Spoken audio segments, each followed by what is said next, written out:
Sym-Bionic Titan is one of those shows that feels like a fever dream because of how short-lived its time on screen was. It'll literally have you questioning whether you remembered it correctly or if you just imagined it. Luckily for me, I remember it airing on Cartoon Network and being completely interested in it even as a kid. It was groundbreaking. It was beautiful, it had stunning animation, it genuinely looks like it was ripped straight from the pages of a graphic novel.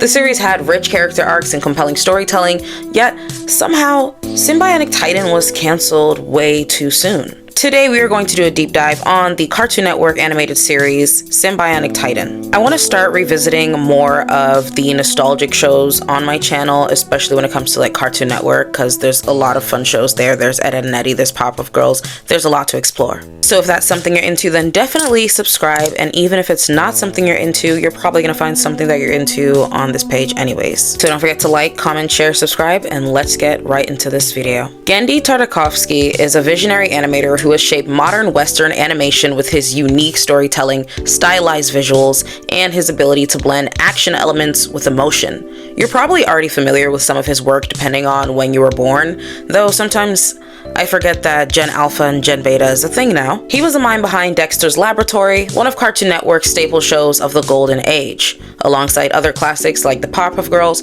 Johnny Bravo, and Ed, Edd n Eddy. Tartakovsky became known for his fast-paced humor, strong visual storytelling, and distinct animation style, traits that he carried into his other future projects like Samurai Jack. In 2001, Samurai Jack pushed the boundaries for Western animation. With its cinematic action sequences and atmospheric storytelling, the entire story meshed up into a beautiful masterpiece. It felt like watching a watercolor painting come to life. The show utilized long moments of silence, unconventional framing, and a comic book style approach that made it stand out amongst others.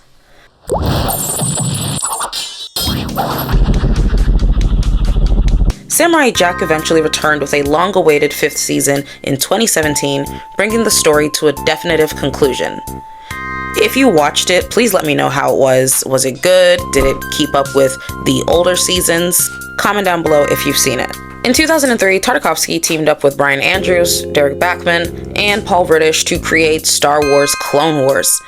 While making this video, I actually thought that they were referring to Star Wars The Clone Wars, the 3D animated show that was on Cartoon Network, so my bad for not hearing about this. It was one of the shows that had the entire Cartoon Network in a chokehold back in the day. Tartakovsky's 2003 Star Wars Clone Wars, it followed the events of Attack on the Clones and had the same highly stylized animation as his other projects, with intense fight choreography and minimal dialogue that defines his work. Tartakovsky created Sym-Bionic Titan because of his love for sci-fi, anime, and giant robots, if it wasn't already evident. This was his passion project, blending these influences into one ambitious series that combined high school drama, mecha battles, and sci-fi adventure. This concept immediately appealed to me as a kid. Back then, there was a very clear divide between the boy stuff and the girl stuff, the boy shows and the girl shows. Disney XD, for example, was often labeled as Disney for boys, but a lot of girls indulged in Disney XD.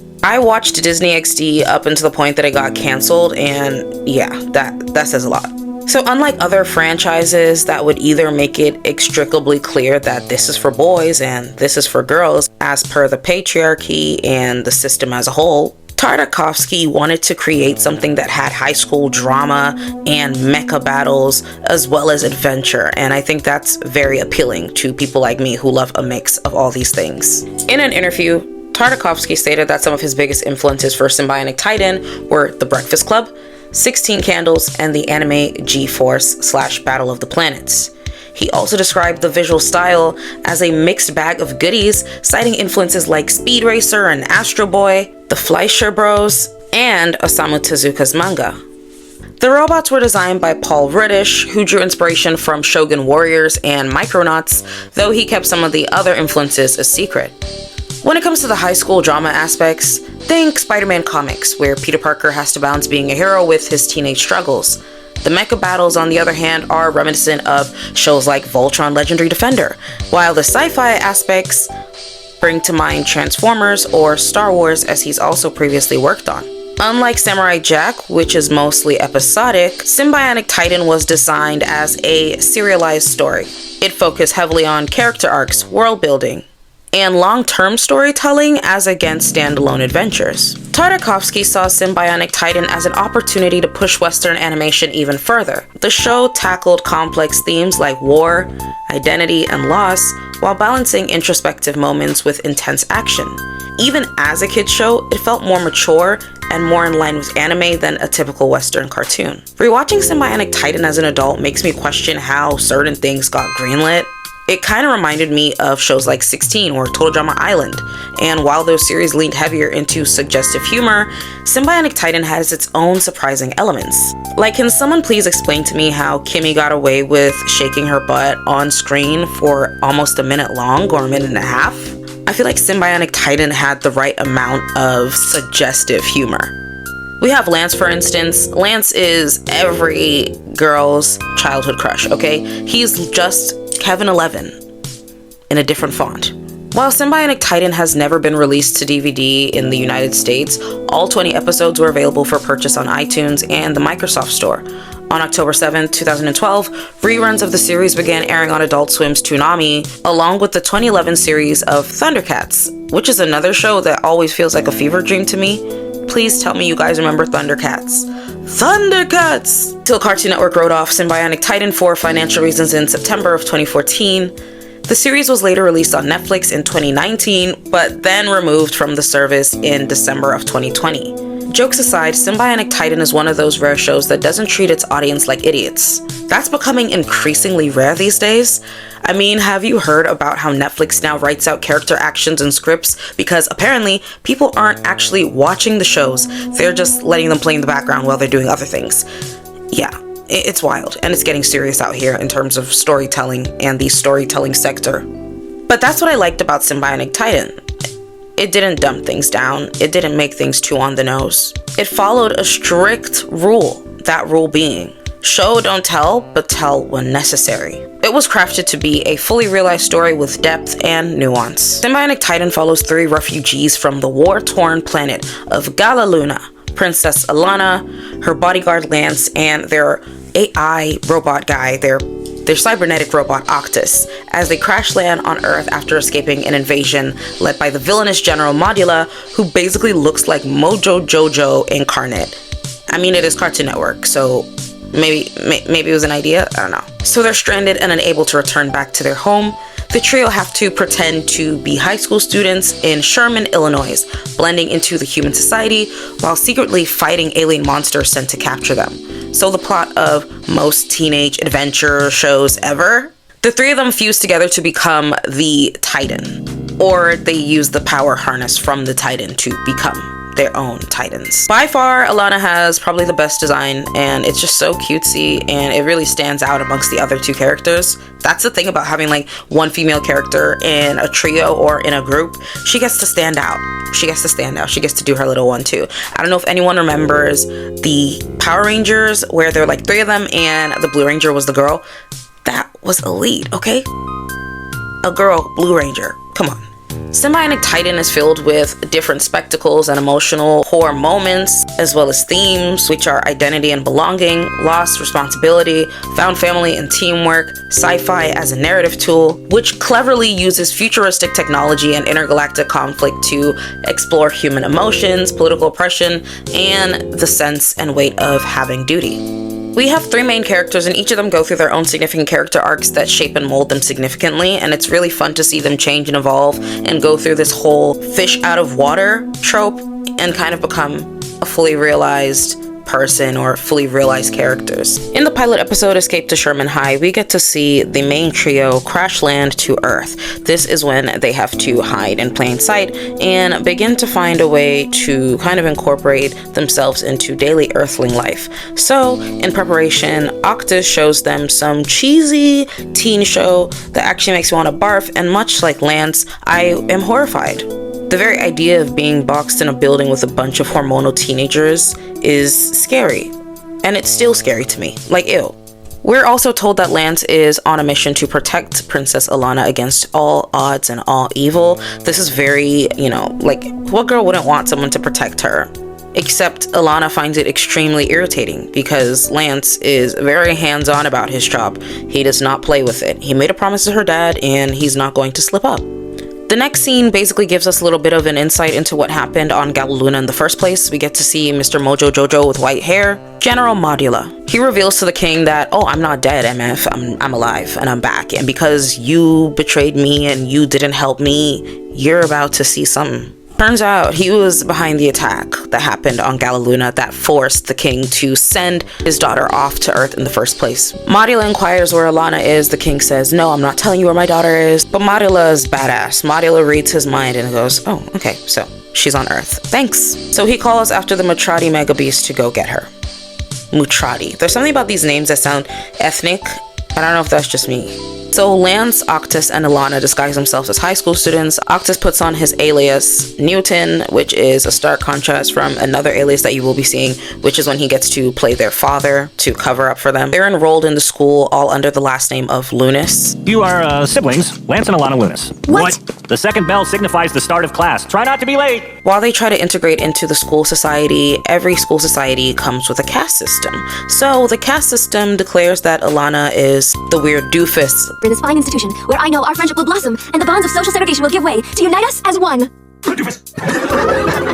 The way she talks, her mismatched clothes. I like her mismatched clothes. They shouldn't shit on the art teacher core style. It's conspicuous. Octus said Earthlings take a lot of pride in their appearance. This is very hot. I believe the term is hip. And it's funny because in real life, she'd be considered to be cool and different and really vibey. But I guess the OG cool kids back in the day on TV thought it was cool to hate when people were actually cool and not a concept and a stereotype. They call Octus a super nerd because he was able to solve a math problem easily. And then of course, Lance is the bad boy that all the girls like. We have a new student joining us today, Lance Lunas. Care to tell the class a little bit about yourself? No. He's aloof, he doesn't give a f***, he doesn't listen, he's just on a different wavelength on his own. The secret to everything is to not give a shit. Don't care about anything. That's hot. Disappointed by their first day of school, they head to lunch in the cafeteria. Lance sits on a table reserved for the jocks of the school. They pick a fight with him. Of course, they're no match, and Lance literally pummels them in front of the other school kids, giving him their utmost adoration. Weren't we supposed to keep a low profile? So the Mutrati Beast is detected by General Steel, who is probably going to piss you off in this series because he's just an alpha male. That's it. That's all his character is. Long story short, it ends in an epic battle. The three of them merge together to become the Titan. I don't know if it's the Sym-Bionic Titan. And can we talk about how cool they look when we get to see what they are like inside the suits? It reminds me a lot of Jarvis and Tony Stark in a way. Or think more Victor in the Hex Core from Arcane. The Phantom Ninja starts on Galaluna with a band of rebel soldiers in an underground hideout discussing their situation. They're fighting alongside other Mutrati raiders, they're trying to take care of the refugees, and their hideout gets discovered, forcing them to evacuate the civilians and fight the invading creatures. During the battle, we get to see two soldiers talking about Lance's presence and how it has changed their odds during their mission. Only we had Lance. I know he can help even the odds. The word is he's on a mission for the king, and I'm sure it's far more dangerous than this.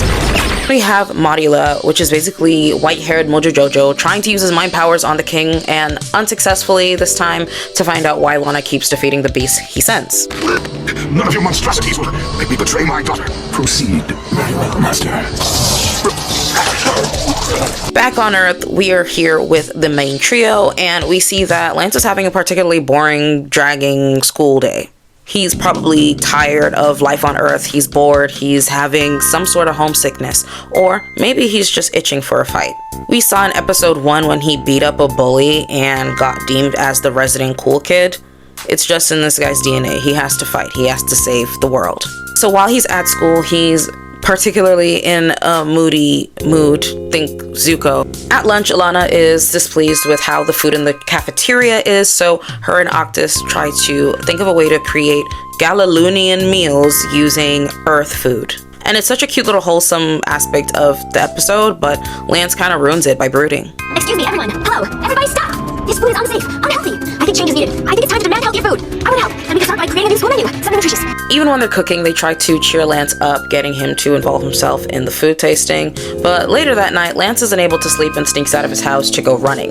When he's out, he comes across a hostage situation and he just has to insert himself in it. Even though the police are there, disguises himself and sneaks in. He defeats the criminals easily, frees the hostages, and then disappears before anyone can see him. Meanwhile, the creature that's been set up from Galaluna to come get Alana, that comes through the rift gate. So the next morning, Lance is in a great mood. Much to the surprise of Alana and Octus, when they inform him of their plans to hold a food tasting party, he actually agrees to help them. You probably would want to help pass them out today, right? Sure. Really? Really? Oh, thank you. Octus also informs him that a rift gate was open last night, but he thinks that it was a small anomaly. Then all of a sudden a news report plays on TV about a hostage situation that happened the other day. Lance solved it, remember? And the hostage refers to the mysterious vigilante who saved him as the Phantom Ninja. Alana doesn't realize that the vigilante is quite literally Lance and praises the mystery hero. Over the next few nights, Lance does more vigilante work as a Phantom Ninja. He clearly does enjoy fighting crime, but it leaves him exhausted in the mornings, making Alana and Octus worried. He even foils a bank robbery by activating his armor. Not only does this attract attention from onlookers, but the creature that's been sent to kill them. The next day is the day of the food party, and while she's busy getting ready, Octus shows Lance news footage of him in his armor from the night before, proving that he does know his secret. I know what you've been doing. What? I saw this on the news today. Alana hasn't seen it, and I won't tell her, as long as you stop what you're doing. Octus swears not to tell Alana on the condition that Lance has to stop doing vigilante work. He's obviously reluctant to quit because it gives him a sense of purpose. Octus, it's the only thing on this planet that makes me feel like I have a purpose. Otherwise, what is there for me? School? Homework? I'm not cut out for that. In a similar way that protecting Alana does. But obviously, he is reminded by the stakes that these activities could put them in danger. Lance stays at the house to get ready, but obviously, wherever trouble is, he's gotta be there. So, he hears police sirens, and it lures him away. He follows the police to a jewelry store where a theft must have occurred, and all of a sudden, he's captured by the creature. Back at the school cafeteria, Alana is hosting a food party with Octus, and a large number of students have come, but they're disappointed that Lance isn't there because he's just so cool. And then they start leaving, and he doesn't show up. Hi, ew. Please come be a part of our food tasting party. W-A-D. Dork. F-I-F-L. Food is for losers. T-T-Y-N. Talk to you. Never. Again. Would you like to come to our food party? Sure. Button? Sure. Okay, whatever that means. Which is really sad for my girl Alana because she puts her heart into everything.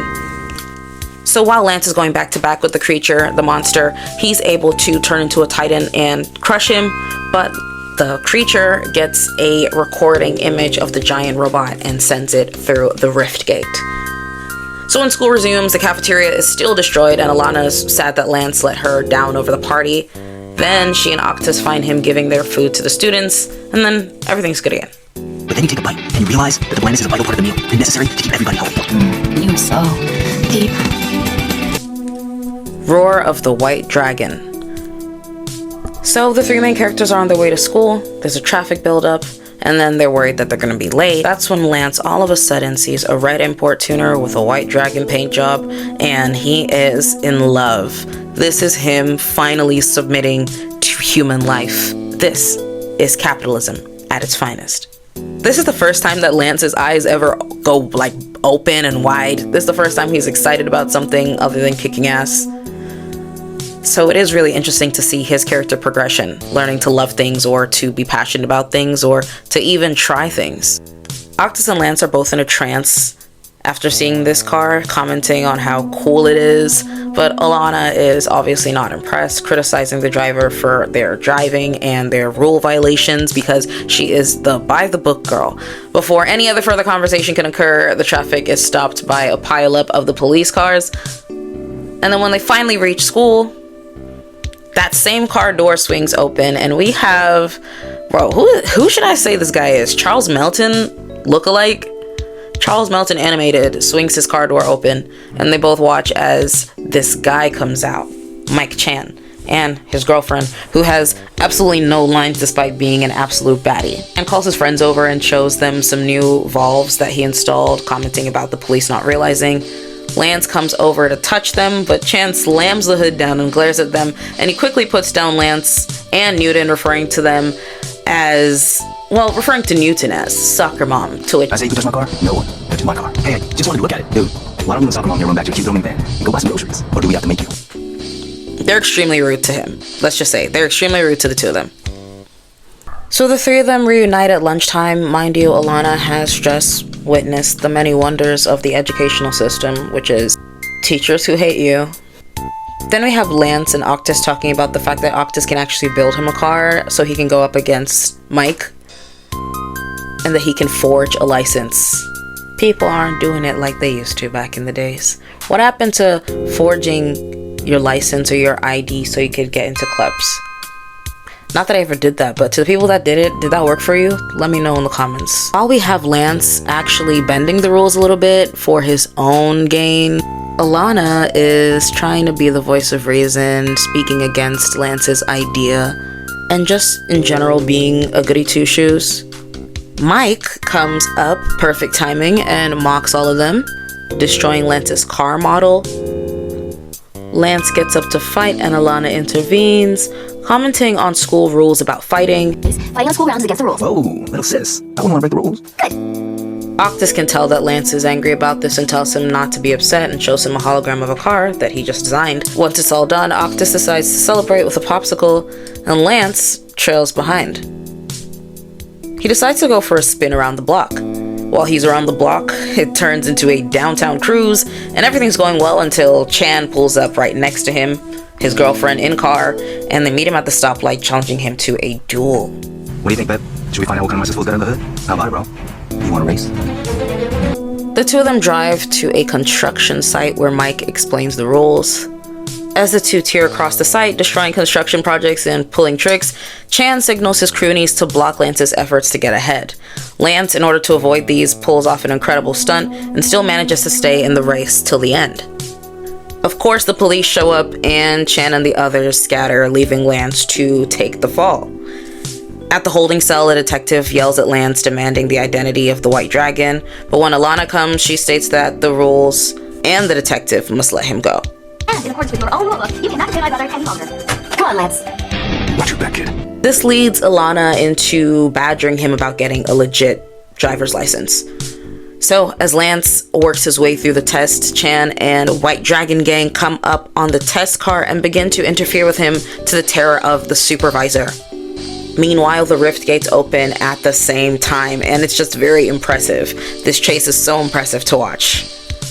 They're on the highway, they're crushing the arms of the Mutrati. Lance demonstrates all his skills again. Chan's fear of being outdone helps him to carry on, even though it does lead to his gang abandoning him. He pulls off a similar stunt to his delight before abruptly crashing into a crater. So as the episode ends, Lance receives his license, only for Alana Newton to ruin his moment by laughing at how awkward his little smile is. Look, it's from the DMV. Little trivia for this episode: when Chan first made his appearance, the background music was similar to the Fast and the Furious Tokyo Drift, which makes a lot of sense as to what the inspiration for his design in this episode was. In Lessons in Love, we get to see how Octus gets to fall in love and deal with complex human emotions that initially he wouldn't have been able to process or understand at all. But now that he is forced to live with this kind of facade of human complexity, he's also forced to understand it. We have Kimmy, who is a character that I have really enjoyed while rewatching Sym-Bionic Titan. Probably I didn't like her when I was younger for obvious reasons, but she's just one of those characters that is meant to be more of a concept than a person, but ends up becoming a person as she expands her feelings for Newton, also known as Octus. She's in jeopardy of getting kicked off the team unless she gets her grades up in this episode, so obviously she has to point at the first nerd that comes to mind, and that's Newton. Look, what's your name again? Newton? Mr. A is letting me take the test again, and I really need your help to do it. Here, you can just give it to me before class tomorrow. I'm sorry, but I can't do that. Look, you owe me for earlier. When they meet, it's very awkward, and Kimmy asks him if he can do the work and she can just turn it in as her own, which is the typical nerd and cheerleader relationship.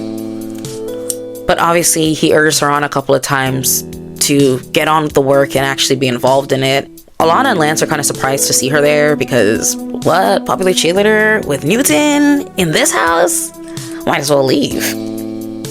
After a few half-hearted attempts to do it herself, Kimmy tries a variety of tricks and schemes to force Newton to do the work for her, even going as far to perform the iconic and sensual dance routine, the infamous booty quake, to no avail.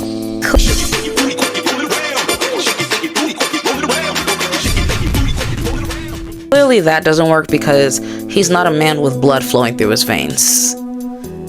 Maybe any other man. Kimmy eventually ends up pouring her heart out, talking about how she's the ditzy airhead because of her beauty and her popularity. Look, we all have our parts to play in the social order. This is mine, ditzy airhead. There's nothing I can do to change it. This is all I'm capable of. I'm stupid, okay? Is that what you want to hear? And she breaks down. Newton takes sympathy on her, and he tells her that she can do whatever she wants, basically being very encouraging, something that she's probably never seen before in anyone she's ever dated. All of a sudden, she becomes very attracted to Newton, and I I'm a total brainiac! Who knew? See? You can do it. think she's more attracted to the way that he treats her than anything, because honestly, this is the first time that she feels heard. I think she even mentions this because we get to see her boyfriend in the episode The Ballad of Scary Mary, or her ex-boyfriend. Which brings me on to the next episode I want to talk about. The Ballad of Scary Mary is an honorary mention because it was really hard for me to cut down what episodes I wanted to talk about because it's so long. But The Ballad of Scary Mary is an episode in which Octus and Kimmy drag Alana and Lance to an annual school event in the woods known as a Scary Mary Party. It's named after a girl who supposedly died in the woods. The two of them are reluctant to join at first. They basically both see alternate versions of themselves that they try to get along with. Kristen, a goth girl, shows up and all of a sudden Lance is completely interested. Meanwhile, Alana meets a geekish boy named Jason. The whole episode, we just get to see a little insight into the communication between these two, aside the action, and it is pretty evident that these two are mirrors of themselves, and it's just weird overall. Makes sense why they never fully got together. This was the episode that made Alana and Lance gain potential love interest, but one thing that has always confused me about the show is whether or not it wants us to see Alana and Lance as siblings or dating. Though the two of them are not biologically related, there are several times in the series where fun is poked at it because of the sheer fact that it is their alias at the moment. But it makes me completely unsure as to what the creators were going for when it came to Lance and Alana. They would have looked like a really cute couple. She's got this Pearl from Steven Universe vibe to her, but a little bit more girly. And then he's got this Kevin 11 vibe to him that's just so reminiscent of Gwen and Kevin from Ben 10. But when you see scenes like this, or scenes like the classic older brother, little sister dynamic, it kind of blurs and confuses the line as to what the writers intended for them.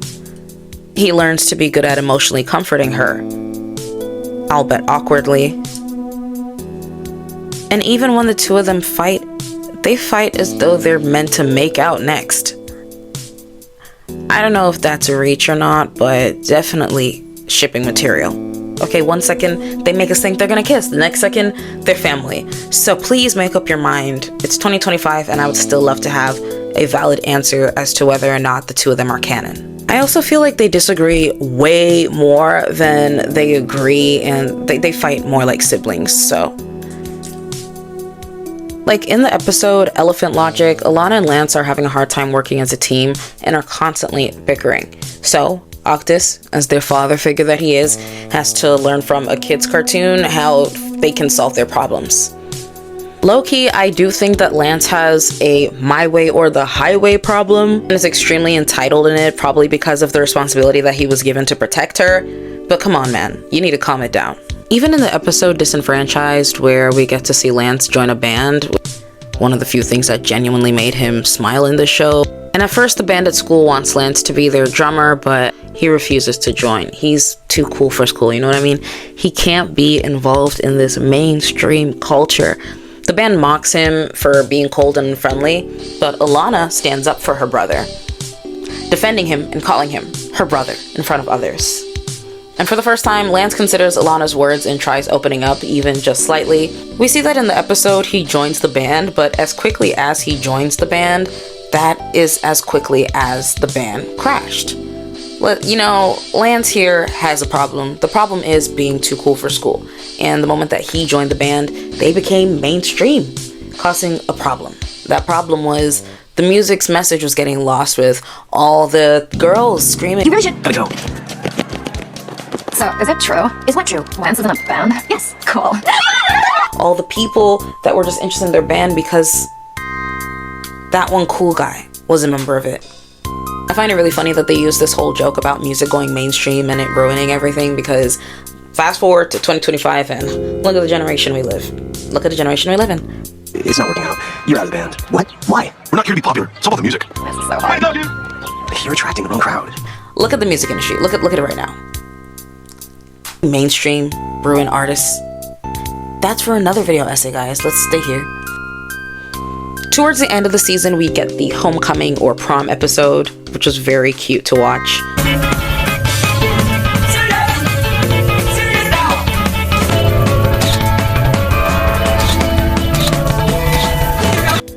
In it, my heart broke to a million pieces when Octus and Ilana and Lance had to go fight a battle, but obviously unbeknownst to Kimmy, she thinks that Octus is ditching her again. Don't even say you have to use the bathroom. But I have to. We all have to. Fine, use the bathroom. All of you. We'll wait right here. Look, just go to the dance and join the limo. And this is a common thread that we see with a lot of superhero relationships, especially if the other person is not aware of the secret. His eyes went all weird and he did that bathroom thing, and everything is ruined. You can you give me a bottle of water? As for Kimmy and Octus's breakup, we see that they're not together in episode 18, which is pretty close to the end of the season, but despite that, she's still worried about him. She still thinks that she's probably the reason why they were run out of town. Because as the series comes to a close, the main trio have to take cover, and Octus is eventually shut down.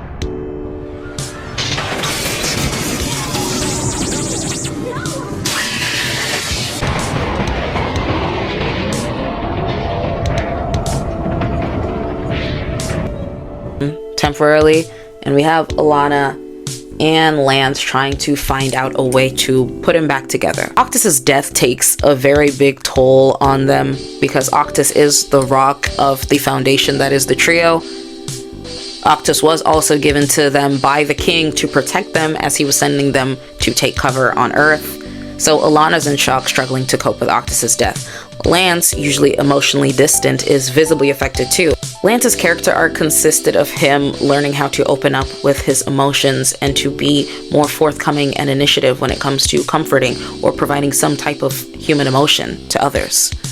Final episode, episode 20, A Hero Returns, delivers a high-stakes climax, but ends on a cliffhanger, leaving the fate of our heroes unresolved due to the show's cancellation. My mom is like freaking out over this. Hold on. No? It set up a darker, more intense second season that never came. Despite Sym-Bionic Titan's critical acclaim, it was cancelled. The series struggled to secure a toy licensing deal, which was a significant factor for Cartoon Network's action shows at the time. A network representative noted that while Titan garnered competitive ratings, its inability to generate toy sales led to its discontinuation. This is a popular theme across different franchises that makes me kind of upset. It happens all the time with Disney films. Think of The Lost City of Atlantis. We had this great story, and although this movie didn't rate too well at the time it came out, it is definitely a national treasure now. During this period, Cartoon Network was shifting its focus towards content that could be easily merchandised. Shows without strong merchandise potential were often sidelined in favor of those that could drive product sales. The cancellation sparked significant reactions from the fan community. Lots of outrage and confusion as fans were disheartened and puzzled by the abrupt end, especially given the show's positive reviews and ratings. Discussions across various platforms highlighted the community's desire for the series to continue. Attempts to revive it have been made by dedicated viewers who initiated campaigns and petitions aiming to bring back Sym-Bionic Titan. While these efforts didn't lead to an official revival, they underscored the show's lasting impact on the community's commitment. The creator, Genndy Tartakovsky, expressed disappointment over this cancellation. He also revealed that 10 additional episodes had been written before the show was halted. Despite this setback, Tartakovsky continued to innovate in animation, developing acclaimed series like Primal and Unicorn, Warriors Eternal. Also in 2023, Tartakovsky reiterated his interest in reviving Attack on Titan? Sym-Bionic Titan. He also indicated that this narrative might find a conclusion in the future, so fingers crossed that we get to see it. Also, I think he should drop the extra 10 episodes, come on now. The long-term impact of enduring appreciation for Sym-Bionic Titan highlights the unique place that animated storytelling and its influences have on people and fan bases and communities as a whole. Tartakovsky's work has been able to translate across generations. The soulful animation, alongside its pantomime-like elements and its adult humor that flies over the head, makes it one for the books. Sym-Bionic Titan was a bold cinematic masterpiece that blended mecha action, heartfelt characters, and high school drama into something truly special. Despite its premature cancellation, the series remains a fan-favorite cult classic, proving that great storytelling transcends commercial success. Genndy Tartakovsky's vision was ahead of its time, and while we never got a proper ending, the show's impact and legacy live on in animation history. I hope this video wasn't too all over the place, and I hope that you guys enjoy doing this deep dive into a very nostalgic cartoon with me. I will be trying to do more old Cartoon Network shows on here because I'm currently going through a rewatch of some of my favorite shows growing up. So yeah, do comment down below your thoughts on Sym-Bionic Titan. What did you think of it? Did you watch it in your time? And yeah, don't forget to like, comment, share, and subscribe. And I will see you guys again in another video. Thank you so much for watching.